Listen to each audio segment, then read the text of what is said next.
algunos de los cuales se habían marchado de la discoteca en otras actividades justamente porque caían arenilla en los vasos y algunas copas llegaron hasta a romperse por los objetos que caían del techo, según reseñan algunos de los que estaban en el lugar. Antes, incluso una hija de Sergio Vargas dice: la estructura debe ser evaluada cada 5 años. Pero este es el país de que todo es todo y nada es nada. Este es un país donde el que tiene dinero y poder hace lo que le da la gana. No hay funcionario que se atreva a decirle: mire, hay que hacer una evaluación de esto. Porque las estructuras, al igual que la gente, envejece. De cárcel a los traficantes. Bueno, pues lo que buscamos ahora es: Congreso, apruébame de emergencia una ley para los traficantes, aumentar las penas. Pero si tú no cumples con las penas de ahora, ¿cómo tú vas a cumplir con otras penas? Comenzó la semana y comenzó el Telematutino 11, como siempre. Agradecido del Señor que nos presta la vida y la salud para poder compartir con un público como todos ustedes. Buenos días para todos. Buenos días, Jacqueline Morel. Buenos días, Ramón. Buenos días, República Dominicana. Bienvenidos a Telematutino 11. Comienza la Semana Mayor ya formalmente desde el día de ayer con el Domingo de Ramos. Estamos aquí en Telematutino, lunes 14 de abril. Como siempre, vamos a comentar los temas de actualidad y en esta mañana nos acompañará el ingeniero Carlos Peña como invitado, pastor y presidente del partido Generación de Servidores. Les damos la bienvenida con el deseo de que permanezcan en sintonía con nosotros.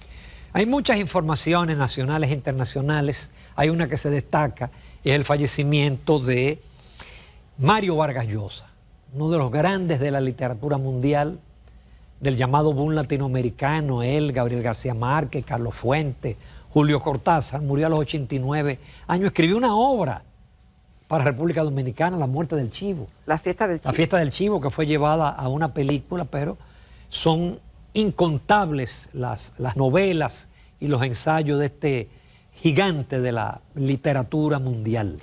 De la literatura y de la política de su país, Vargas Llosa, peruano, murió a la edad de 89 años. Tuvo una relación importante con la República Dominicana, no solamente por la obra que escribió, sino por la cercanía que tenía. De hecho, se le otorgó la nacionalidad dominicana a Vargas Llosa y era muy frecuente sus visitas al país y su relación con diversos intelectuales y amigos que logró granjearse a lo largo de los años. Vargas Llosa fue merecedor del Premio Nobel de Literatura en el año 2000. 2010. 2010. Se lo dieron relativamente tarde. Así es, y varias de las obras destacadas de él recibió, bueno, La ciudad de los perros, La carta al niño Dios, Conversación en la catedral, La fiesta del chivo, ya lo mencionamos. Recibió numerosos reconocimientos como el Premio Príncipe de Asturias de las Letras y el de Planeta del Premio Cervantes y otros premios más que les reconocían sus condiciones extraordinarias como escritor. También cabe destacar que fue candidato presidencial de Perú con una buena participación. En un momento determinado se coló la posibilidad de que fuera presidente, pero no lo logró. Y cuando le dieron el premio Nobel, él dijo que esperaba que fuera por la escritura, que no fuera por sus opiniones políticas en defensa de la democracia y de la libertad y en contra de las dictaduras. Y que si eso fue tomado en cuenta, entonces, pues, en buena hora, dijo cuando fue merecedor de ese premio Nobel de la literatura. Que en paz descanse Vargas Llosa, amigo de la República Dominicana y un grande e inmortal de las letras. Y el país sigue en duelo. El país sigue, los dominicanos sensibles, con el corazón roto, con el alma destrozada. 226, cuando despedimos el viernes, estamos hablando de 221. 226, todavía hay personas internas en cuidados intensivos, en la tragedia del Jet Set. Ahí, como me decía mi amigo Cándido Mercedes, que conversamos largamente el fin de semana, ahí hubo una pérdida de capital humano extraordinario. 6 médicos, abogados, ingenieros, banqueros, ahí hay 226 historias.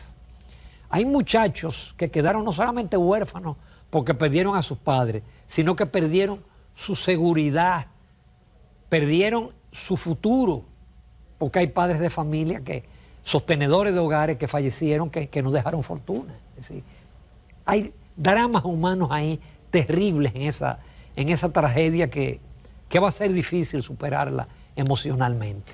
Así es, la zona cero, como se denomina, donde estaba ubicada la discoteca Jet Set, ha sido pues objeto de numerosas muestras de solidaridad de parte de los dominicanos y extranjeros en el país también, que se han dado cita llevando flores, poniendo luces, velas encendidas, fotos de los perdidos, y además de las 226 historias de esas personas que murieron, están también las historias de los heridos, las historias de los que lograron salvarse físicamente y que están con vida, pero el trauma de haber vivido y de estar sobre cadáveres y horas enterrados casi en los escombros, son cosas que son inolvidables. También las historias de los que pudieron salir, pero que fueron testigos de lo que ahí ocurrió. Es decir, que esto afecta a una gran cantidad de personas que están afectados. Y los otros que no perdieron quizás a un pariente directo o alguien conocido, también los dominicanos estamos conmovidos. Hasta el Papa, en su participación de al día y ayer en la misa de Domingo de Ramos, pidió oración por los fallecidos y por los familiares de la tragedia del Jet Set, que será difícil de olvidar. Ahora veo, Ramón, que en cada dominicano hay un ingeniero estructuralista opinando al respecto de por qué se cayó el techo. Como cuando es economía, también todos somos economistas. Así es. Pero mira, yo soy ingeniero, mucha gente no lo sabe. Y profesor de cálculo de estructura. Que soy perito, yo fui profesor de cálculo estructural. Yo trabajé en ingeniería 20 años, pero yo fui 5 años estructuralista. En esa época decían calculista. Yo trabajé 5 años, yo era encargado de diseño en una firma prestigiosa así Pellerano. Mira, esa obra, el estudio lo dirá, hay una combinación de obsolescencia y de sobrecarga. ¿Qué ocurre? Un techo, ¿cómo se calcula un techo? ¿Cómo se calcula un techo, Ramón? Uno primero calcula el peso de la estructura. Aquí lo vimos cuando sacábamos los bloques en viga, que puede ser pretesada o postesada, pero son vigas prefabricadas. Esas vigas se colocan, usted calcula el peso de esa viga, porque se conoce el peso del hormigón. El hormigón pesa 2.4 toneladas por metro cúbico.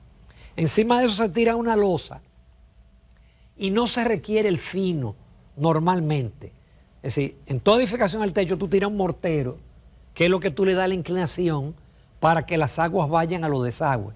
Pero tú en la misma construcción, tú puedes colocar las vigas de forma inclinada, con los apoyos a diferentes niveles, ya tú tienes ahí la posibilidad de que las aguas...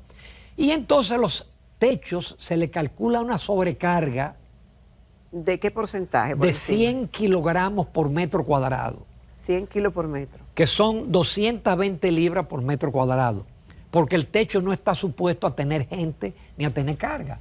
Tú le asumes esa. Pero eso es mucho también, como quiera que sea, una gran capacidad de aguante. Es un factor, pero tampoco tú puedes abusar. Por ejemplo, el entrepiso de una vivienda es 200 kilogramos por metro cuadrado.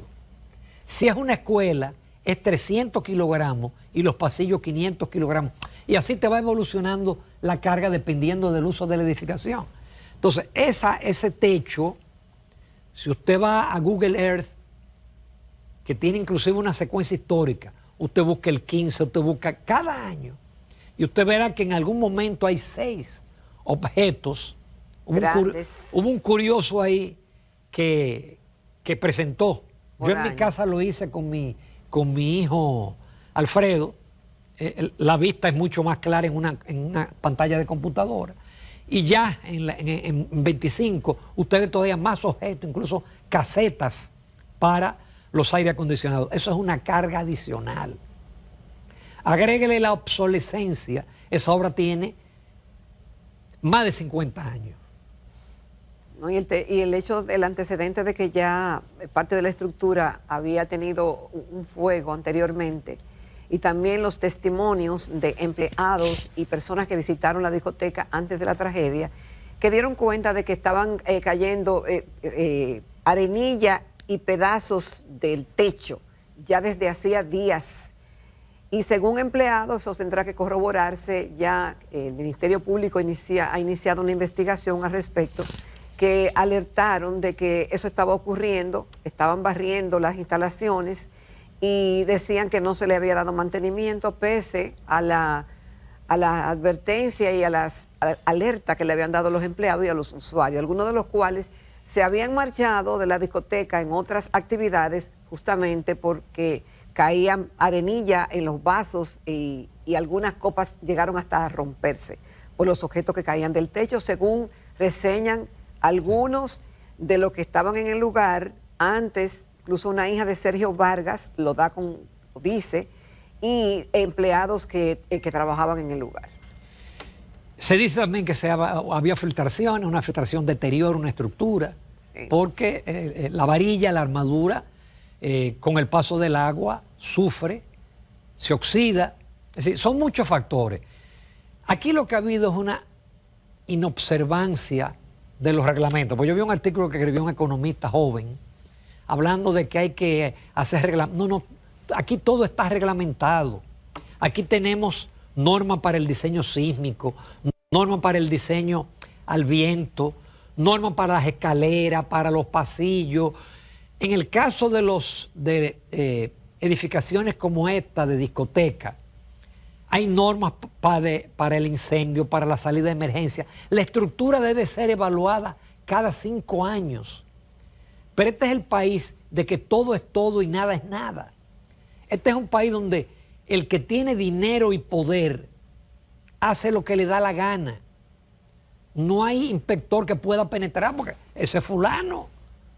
No hay funcionario que se atreva a decirle, mire, hay que hacer una evaluación de esto. Tú te has montado en ascensor en los Estados Unidos. Señores, en los Estados Unidos ustedes ven en el ascensor siempre un papel que dice fecha de mantenimiento y quién lo firma. Eso usted no lo ve en un ascensor aquí. Entonces, ese tipo de estructura tiene que ser evaluada cada 5 años y no se hace. Aquí hay cantidad de estructuras que pueden colapsar. Hay una queja de los jueces del Tribunal de Apelación de que esa edificación tiene muchísimos fallos y presenta grietas. Creo que escuché que la Suprema Corte de Justicia va a decidir evacuar. Pero aquí hay que evaluar una cantidad de edificios públicos y privados que tienen 50 años y que nunca han sido evaluados, porque las estructuras, al igual que la gente, envejece, se fatiga y colapsa como colapsó esto. Sí, Ramón, mira, el arquitecto Alejandro Herrera hizo un escrito que me pareció muy interesante y muy breve, y lo voy a compartir contigo y con los televidentes. Y él llama a transformar el duelo en conciencia, una reflexión desde la arquitectura e ingeniería. Y el contexto es que ya sabemos que el colapso de una estructura que albergaba un hito cultural de la memoria colectiva dominicana, la discoteca Yesset, no puede reducirse a un simple accidente. No puede reducirse a un simple accidente. Este hecho se suma a una preocupante serie de eventos recientes vinculados a fallas en infraestructuras críticas. El derrumbe del muro de contención del paso a desnivel de la avenida 27 de febrero. La explosión de gas en el mercado del centro histórico de San Cristóbal y el desplome de un edificio comercial en La Vega, por mencionar solo 3 hechos ocurridos recientemente. Entonces, esto no podemos verlo como hechos aislados. Tenemos que sacar conclusiones y ver los protocolos y ver los marcos normativos. Tú decías que los marcos normativos están, pero no se cumplen. Los procesos de fiscalización, claro, ineficaces, ausencia de protocolos preventivos y una gestión pública que frecuentemente prioriza la inmediatez sobre la sostenibilidad.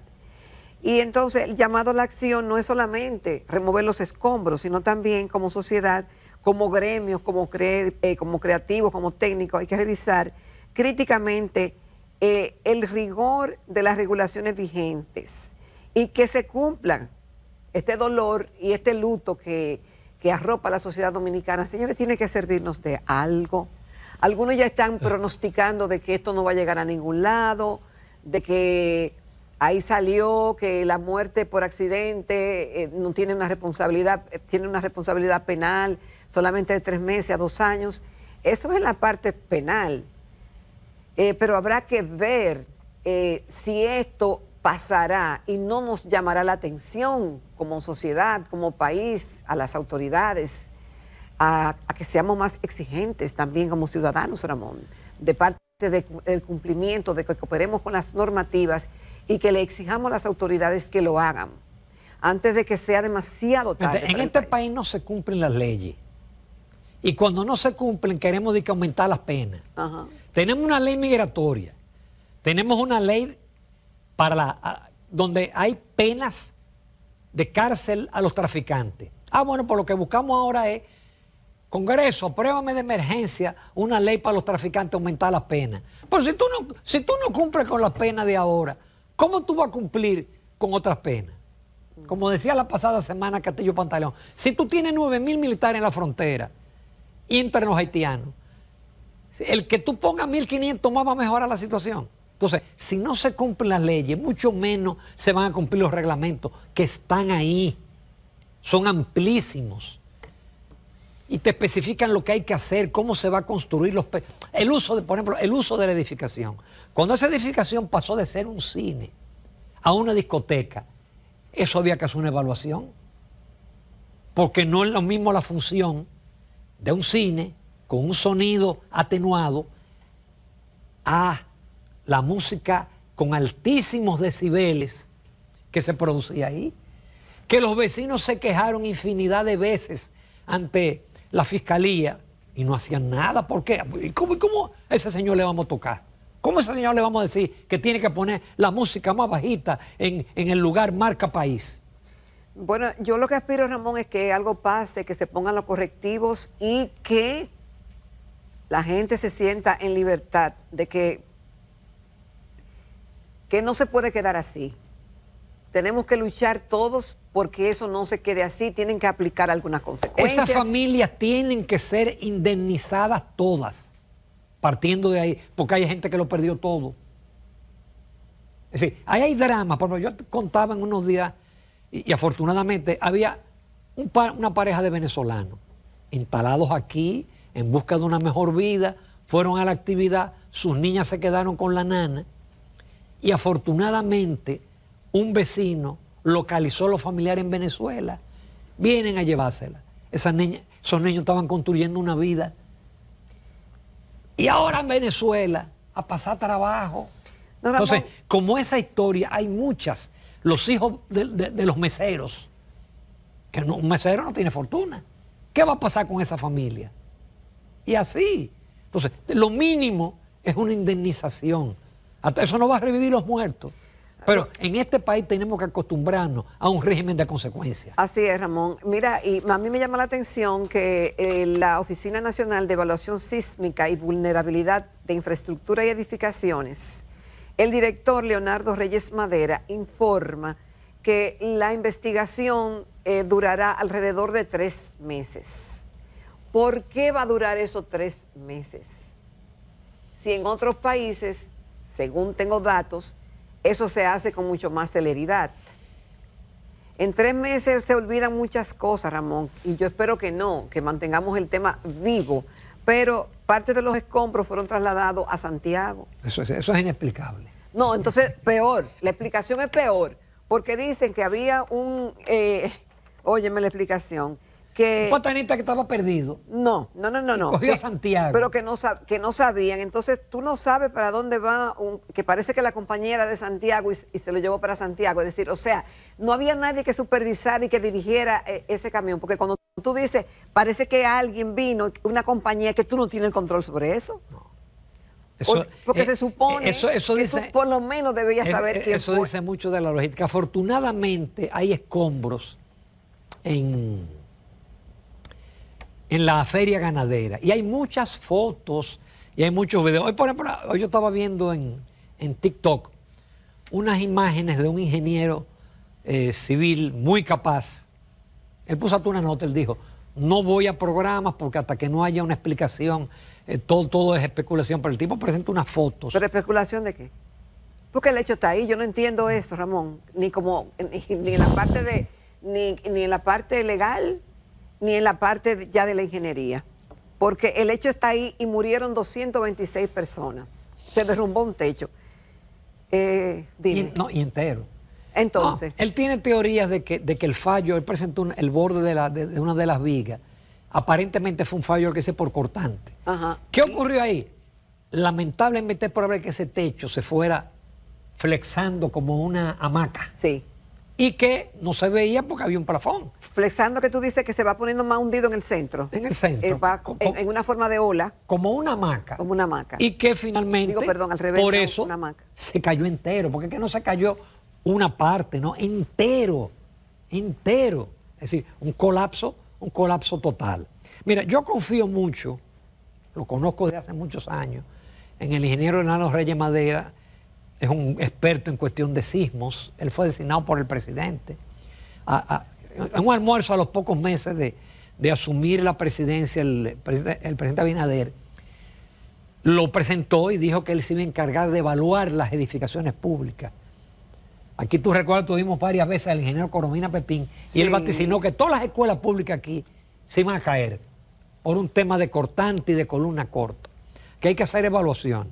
Yo confío en que Leonardo Reyes Madera va a hacer el trabajo que tiene que hacer un ingeniero.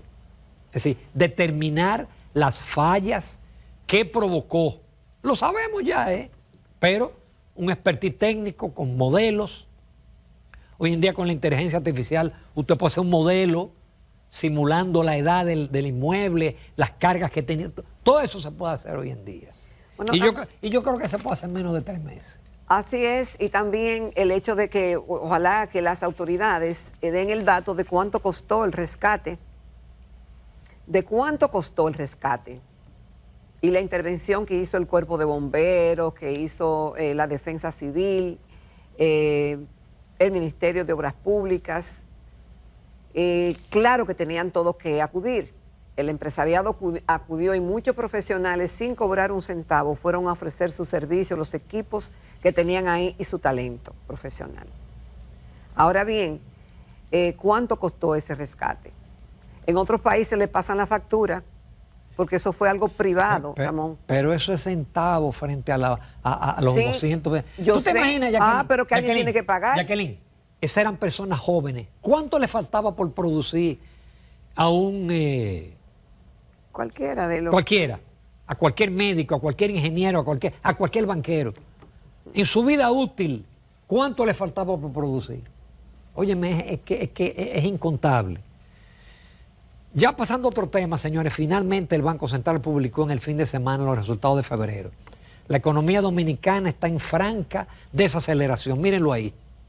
Desde octubre viene cayendo, en enero creció 2.2 y en febrero creció 0.7.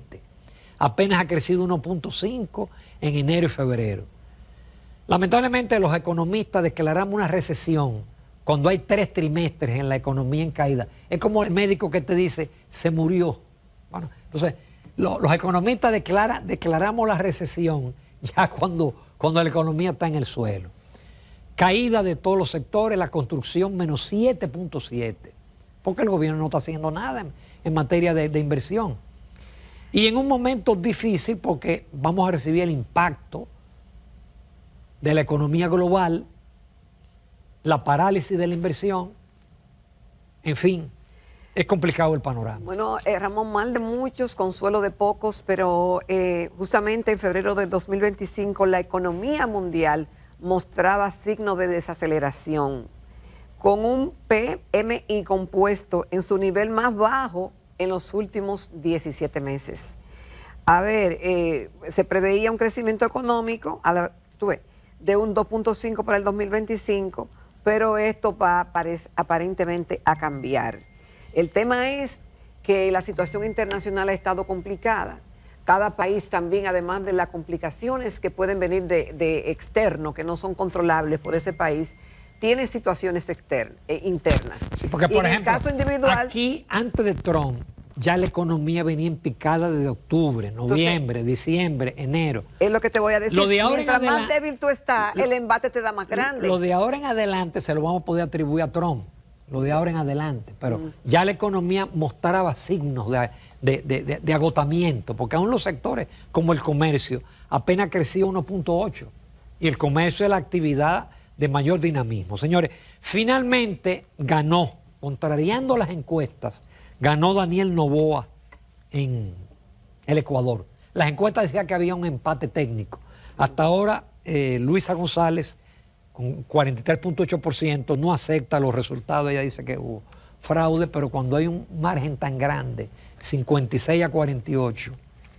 Mira, después de más de 5 puntos de diferencia, tú no puedes alegar que hubo fraude. Justamente algunos analistas internacionales serios dicen que claramente que Noboa ganó.